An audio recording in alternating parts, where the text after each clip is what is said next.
meu povo, tudo bom com vocês? Recentemente a HBO lançou uma minissérie chamada I Know This Much Is True, que chamou a atenção da gente por ser protagonizada pelo Mark Ruffalo no papel de dois irmãos gêmeos. Sabem que a gente é apaixonado pelo Mark Ruffalo, afinal de contas é o nosso Hulk do MCU.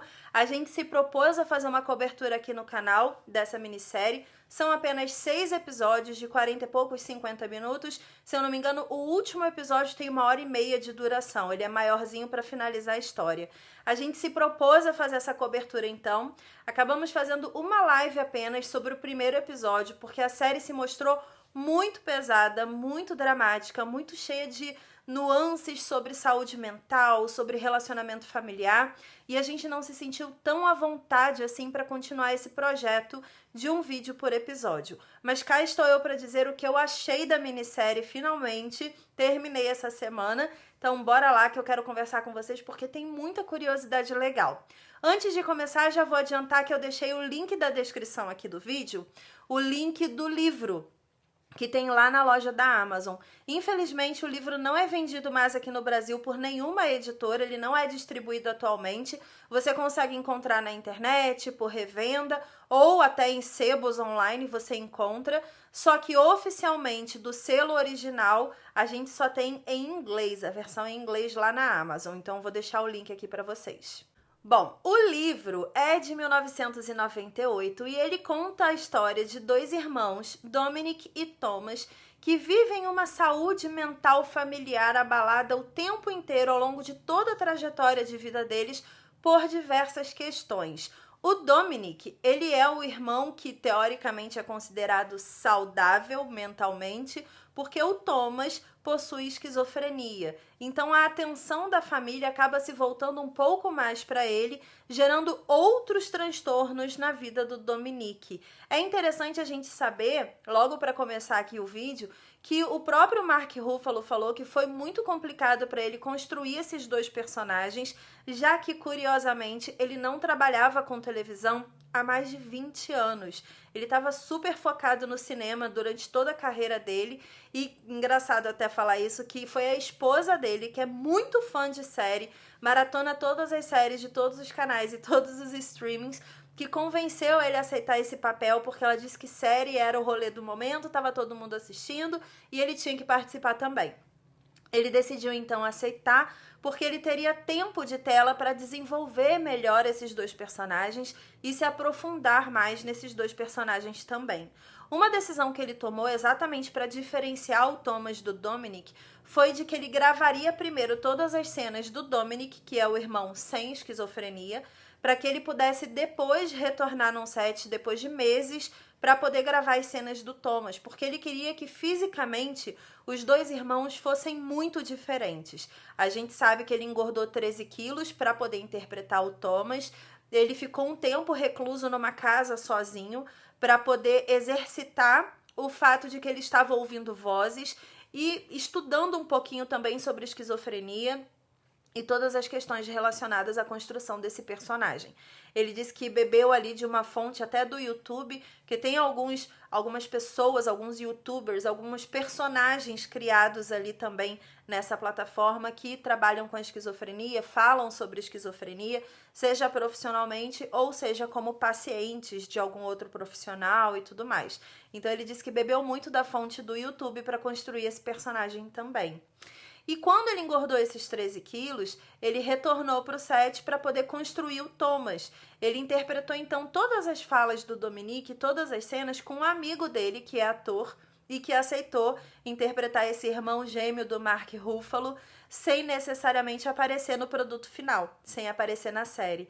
Eu achei muito legal essa curiosidade porque dá muita força para a atuação do Mark Ruffalo nas duas posições. A gente precisa enxergar o Dominic e o Thomas como pessoas completamente distintas, mesmo que eles sejam irmãos gêmeos. E ele consegue fazer isso não só fisicamente, com o corpo, a postura e tudo mais, mas também pela atuação, pelo tom de voz, pela forma com que ele se movimenta, forma com que ele olha para os outros personagens em cena.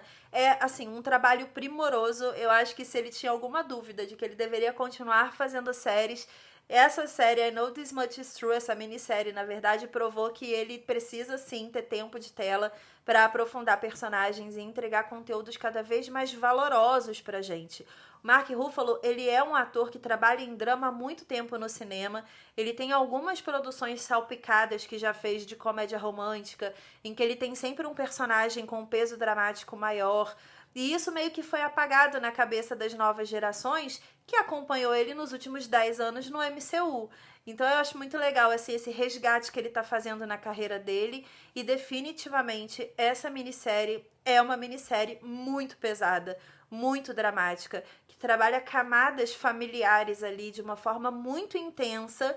E eu queria até falar um pouquinho sobre essa relação do Dominic e do Thomas e de como essa história evoluiu e se construiu, e me deixou bastante impactada sobre principalmente os diálogos fortes dessa história. A gente sabe que para construir um personagem que tem qualquer tipo de doença de saúde mental, a gente precisa claramente respeitar que existe uma história, existe um argumento e existe uma necessidade de não ficar explicando o tempo inteiro que esse personagem passa por questões diferenciadas.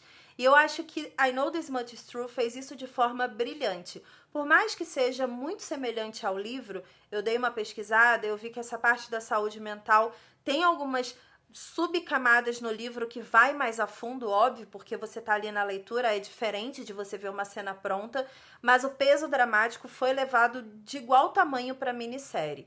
E na construção do Thomas, você vê um personagem muito sensível, né? Muito emocionalmente instável e ao mesmo tempo muito emocionalmente disponível para todos os outros personagens, para todos os acontecimentos da série. O Mark Ruffalo conseguiu interpretar ali um personagem que era extremamente sensorial.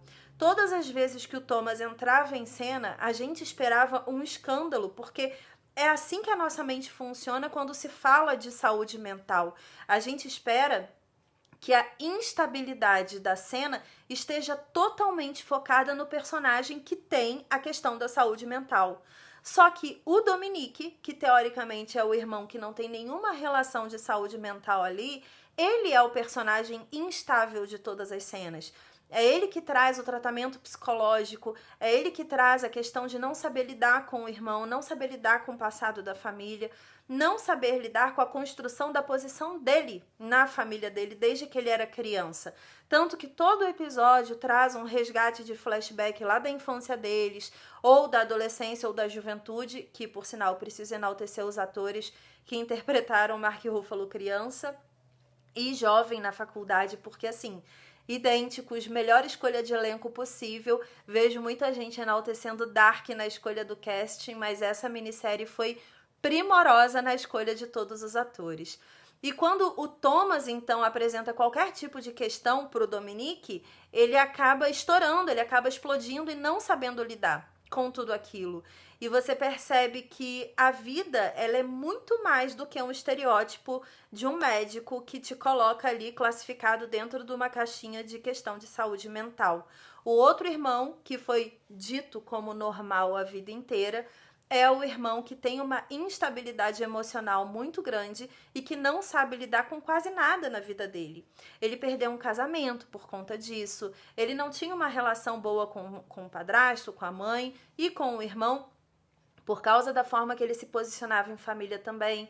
E isso acaba colocando o pé no chão da gente, junto com a história, sobre o que é de fato saúde mental. A gente não está falando de um atestado médico, a gente não está falando de uma pessoa internada numa clínica psiquiátrica, a gente está falando de todo mundo. Todos nós temos questões, problemas, e a gente precisa pensar nas camadas que a gente tem dentro de nós para todas essas questões e todos esses problemas. Como que a gente reage? Como que a gente encara a vida? A gente está sabendo lidar realmente com todas as questões que a vida está oferecendo para a gente?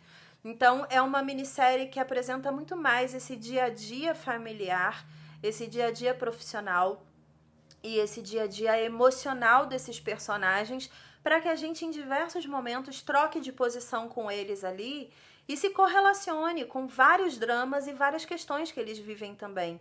É legal a gente sentar nessa cadeira do espectador, mas ao mesmo tempo trocar de posição com eles. Eu gosto muito de fazer isso, eu acho que é uma minissérie que oferta muito isso pra gente, por ela ser extremamente dramática e extremamente realista. Uma coisa que eu fiquei muito feliz de acompanhar durante toda a minissérie, que é super curtinha, super rápida, mas é muito densa, então parece que você tá vendo assim uma nova experiência de contação de história, foram os flashbacks. Claro que eles servem para embasar o passado e a criação dos meninos, né? Então a gente vê o Thomas e o Dominic criança e eles também na faculdade, enfim, conhecendo o mundo, novas pessoas, namoradas e tudo mais.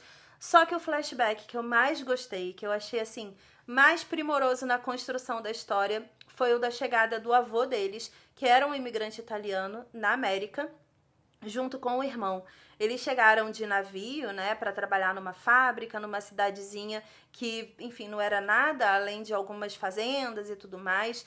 E é muito legal ver essa construção de que eles chegam como profissionais em busca de uma terra nova, em busca do sonho de ter as suas terras e construir as suas vidas. Só que eles trazem com eles aquela questão do ser um homem branco, siciliano, que tem um poder de classe que está acima de outras pessoas, e eles trazem o preconceito também para a América. Claro que eles sofrem o preconceito também por serem imigrantes, e aí o preconceito vem de vários lados, vem do americano comum branco, que tem preconceito com o italiano, imigrante branco, que tem o preconceito com pessoas negras e índios, que são nativos da América. Então você vê assim uma hierarquia de cores e origens e raças e países e nacionalidades que você fica até um pouco confuso, assim, tentando entender se todos os imigrantes e todos os povos habitaram a América e construíram a América. Essa questão cultural do preconceito, ela veio enraizada de família, de criação de todo mundo. Então é muito legal que a série não se aprofunda muito nisso, mas ela deixa com que alguns diálogos e cenas acabem trazendo isso pra gente na história. E eu achei, assim, incrível o que eles fizeram, porque é uma série sobre tudo e todos. Então ela não pode disfarçar determinados temas. Inclusive, o grande drama do Dominic e do Thomas é não saber quem é o pai deles, né? Existe uma história por trás disso, existe um livro por trás disso, um manuscrito que foi deixado pelo avô, e é um drama que se arrasta durante toda a minissérie, e no finalzinho a gente tem uma resposta da origem dessa história. Eu não vou te contar, eu não sei se todo mundo que tá aqui viu ou não, não tem muito o que comentar sobre isso, a não ser que você tenha uma resposta, então já tá aí dito que eu curti a resposta que a minissérie deu para quem assistiu. E para quem não assistiu, aguarda até o final para poder descobrir, porque é muito legal essa revelação final, sabe? De como foi construída essa família. E uma frase que eu jamais vou esquecer é a frase que a psicóloga fala pro Dominic, quando ele tá falando sobre o manuscrito e o porquê que ele tava lendo a história do avô, da decepção dele com algumas descobertas e ausências de respostas ali na leitura, e ela fala para ele que talvez aquilo ali não fosse uma fonte de respostas, e sim um embasamento para ele poder ter ali um exemplo de fracasso, sabe? Das escolhas que o avô fez, dos caminhos que o avô escolheu seguir, e que seria interessante ele ter essa referência para nunca seguir aquele caminho também, para ele se embasar e ser um ser humano melhor, evoluir aquela família, que é uma família siciliana, tradicional e tudo mais, mas que vive as mesmas dores e os mesmos problemas de todo mundo. Então é quase como se a psicóloga batesse na cabeça, quase não, é isso, batesse na cabeça dele e falasse assim: amiguinho, tu não é esse cara siciliano herdeiro que tá com toda a corda na vida, não. Você tem problemas, todo mundo tem problemas, lide com isso, como um homem adulto que você deve ser. E eu achei, assim, sensacional essa catarse, porque eu acho que muita gente passa por isso hoje, na vida real.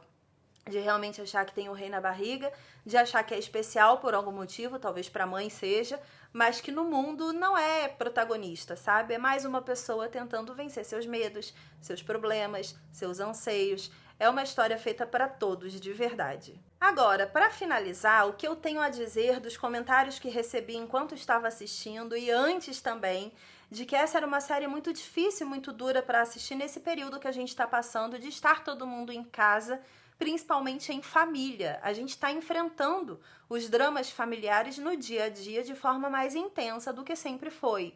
E os próprios criadores da série e o próprio Mark Ruffalo chegou a falar sobre isso em entrevistas que eles fizeram antes da série. Então, acho legal trazer essa resposta para vocês. Eles disseram que essa é uma série sobre todo mundo, sobre família, sobre todos os dramas e todos os problemas e todas as questões que todo mundo vive. Seria tapar o sol com a peneira se a gente fingisse que dramas não existem. Quando a gente está vivendo esse momento, a gente busca, às vezes, um conteúdo muito divertido para assistir em família, para descontrair, esquecer dos problemas. Às vezes a gente busca uma ficção científica mais enigmática, às vezes um terror, para poder, enfim, ter aquele anseio de criar a expectativa da história com medo e no final ter uma grande revelação. Mas todo mundo precisa de um pouco de drama na vida, principalmente dramas reais, que trazem exemplos reais e que fazem com que a gente reflita sobre a nossa posição dentro da nossa família, sobre o protagonismo que a gente acha que tem e que na verdade não tem, sobre o fato de todo mundo ser igual e de todo mundo precisar se ajudar, da gente vir num ciclo familiar exatamente para que a gente se ajude, se apoie e cresça como família. Não adianta nada você conquistar tudo de incrível e de melhor na sua vida sozinho. Se você não tiver com quem compartilhar, não valeu de nada aquela conquista que você teve. Então a série ela vem com esse peso dramático. Eu não acho que teve tanto conteúdo pesado como eu imaginei que fosse ter. Você tem ali algumas cenas muito pontuais, mas muito verdadeiras também. E quando você encara que é quase que uma crônica de uma vida real, de uma família que poderia ser a nossa ou poderia ser a dos nossos vizinhos, eu acho que a gente consegue encarar I Know This Much Is True com mais leveza e mais tranquilidade no nosso coração. Eu amei a minissérie, eu amo minisséries curtinhas e objetivas e que contam uma história bem fechadinha. Inclusive, queria muito que Big Little Lies tivesse sido só a primeira temporada também, exatamente por esse motivo. Baseado em livro, fechadinho, bonitinho. Adoro que a HBO tá com essa vibe de entregar conteúdos assim. Comenta aqui, por favor, se vocês assistiram essa minissérie, se vocês gostaram, se não gostaram. Fiquem à vontade para não ter gostado e comentar aqui também, que eu gosto de ver outros argumentos e outros pontos de vista sobre a história. Não esqueça de deixar o seu like nesse vídeo, de se inscrever no canal e de ativar o sininho para você receber notificação sempre que sair um vídeo novo. Manda esse vídeo para os seus amigos que já assistiram a série no seu WhatsApp, no seu Telegram, no seu Twitter, enfim. Espalhe a palavra aqui do Cris e Panda, do canal Cris e Panda para todos os seus amigos, que a gente está tentando arduamente chegar aos 200 mil esse ano aqui no canal, 200 mil inscritos. Contamos com a ajuda de todos vocês. Um beijo e até a próxima. Tchau!